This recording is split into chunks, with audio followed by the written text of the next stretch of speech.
मुद्दल काढायची आहे. मुद्दल किती आहे आपल्याला माहित नाही. व्याजाचा दर आहे व्याजाचा दर आहे 11%. 11 ठिकाणी 10 फक्त फरक आहे. आणि काळ नाही, काळ जो 11 वर्ष. ठीक आहे. सरळ व्याज 5,500 रुपये. मुद्दल काढायची आहे. दर 10% आणि किती वर्षासाठी घेतले? 11 वर्षासाठी. मग आता आपलं पुन्हा तेच सूत्र काय? सरळ व्याज बरोबर काय? मुद्दल दर काळ भागिला 100. किमती टाकायच्या मध्ये. सरळ व्याज आहे 5,500. मुद्दल काढायची आहे. दर किती आहे व्याजाचा? 10%. बरोबर आहे. किती वर्षाकरिता? 11 वर्षाकरिता आणि 100. सोडवा. काय झालं? मुद्दल काढायची आहे.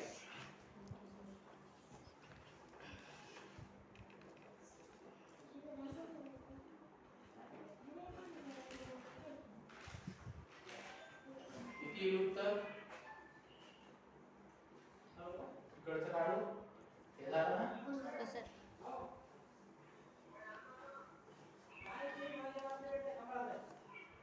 ठीक आहे. मग याच्यानंतरची स्टेप काय राहील? पहिले त्या 100 ला इकडे आणा. एक आणा. 100 तिकडे भागीला इकडे आल्यावर काय होईल? गुणाकार. याच्यानंतरची स्टेप होईल 5,500 गुणिला 100 बरोबर मुद्दल काढायचा आहे गुणिला 10 गुणिला 11. आता फक्त या मुद्दलला इकडे राहू द्यायचं आपण. या मुद्दलला इकडे राहू द्यायचं. बरोबर आहे ना? या मुद्दलला इकडे राहू द्यायचं. बाकीचे तिकडे गुणाकार आहे. तिकडे येताना काय होईल? इकडचे गुणाकार इकडे आल्यावर काय होईल? भागिला 10 गुणिला 11 बरोबर मुद्दल.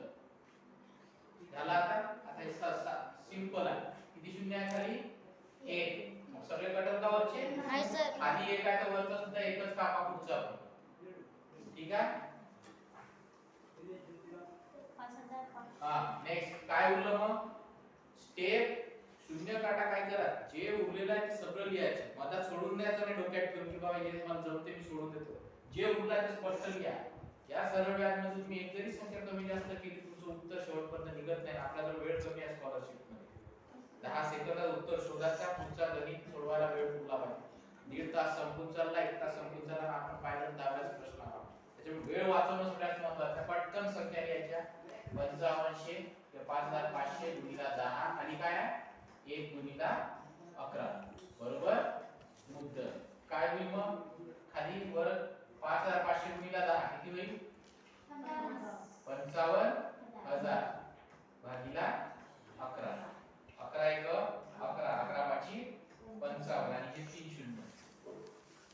मुद्दल बरोबर 5,000 रुपये. मुद्दल किती आली? 5,000 रुपये. 4 प्रकार.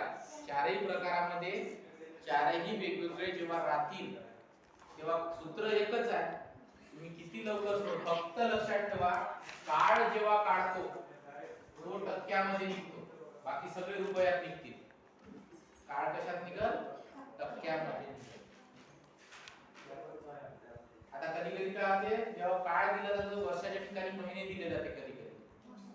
तर ते एक उदाहरण पाहू की वर्षाच्या ठिकाणी जर महिने दिलेले असेल तर तो एक प्रकार पाचवा पाहू. झालं? ओके.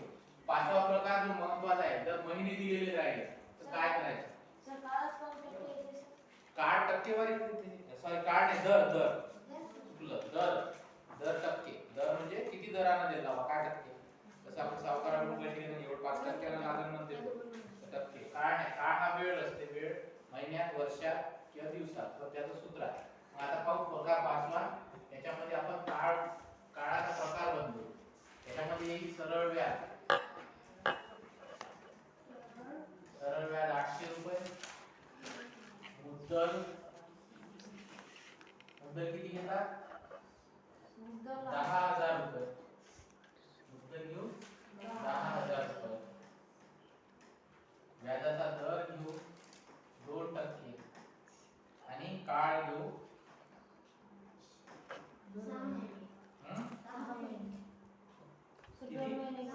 6 महिने. येईल का उत्तर 6 महिन्यात घेतलं? 6 महिन्यात येईल का? नाही ना. 2% आहे 6 महिन्यांनी. याचा जर आपण सरळ व्याज काढलं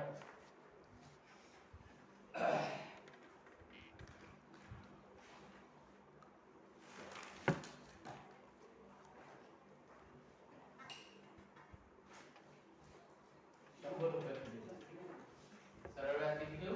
100 आणि हे घेऊ 6 महिने. सगळंच काढलं आपण. काय राहिलं? सरळ व्याज ठेवू आपण बाकी. सरळ व्याज किती? 6 महिने.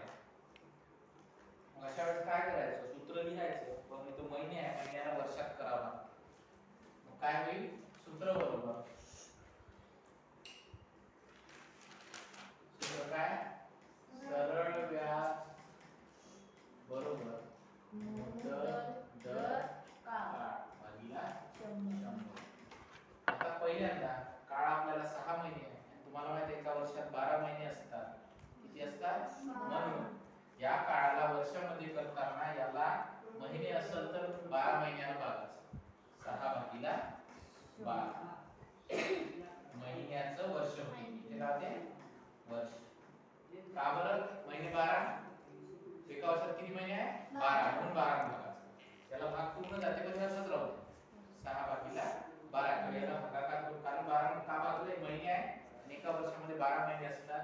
म्हणून 6/12. आता टाका किती. सरळ व्याज काढायचा आपल्याला. हे माहित नाही. मुद्दल किती आहे आपली? 10,000 रुपये. गुणिले दर किती आहे? किती आहे? दर किती आहे? 2%. 6 महिने आहे. 6 भागिले 12 भागिले 100 बरोबर. आता पहा हे जे भागिले 12 आहे इकडे लक्ष द्या. लिहिण्याची काही करू नका. हे भागिले 12 6 ला भागिले 12 हे मला खाली येतात 100 सोबत. गणित कसं होते? 10,000 गुणिले 2 गुणिले 6 भागिले 100 गुणिले 12. आता सोडवा. 1,000 लिहूया सर. 10,000 गुणिले 2 गुणिले 6 100 गुणिले 12. याचं उत्तर काढा. किती येईल? किती शून्य भेटेल? 1 2 1 2. वर काय राहिलं मग? 100 गुणिले 2 गुणिले 6 भागिले 100. खाली किती राहिलं? 1 गुणिले 12. इकडे लिहितो वर. त्याची स्टेप इकडे.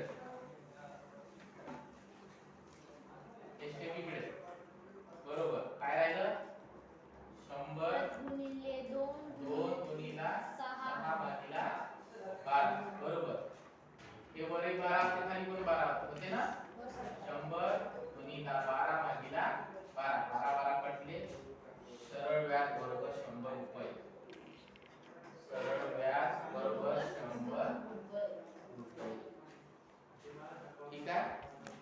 हा प्रकार 5वा.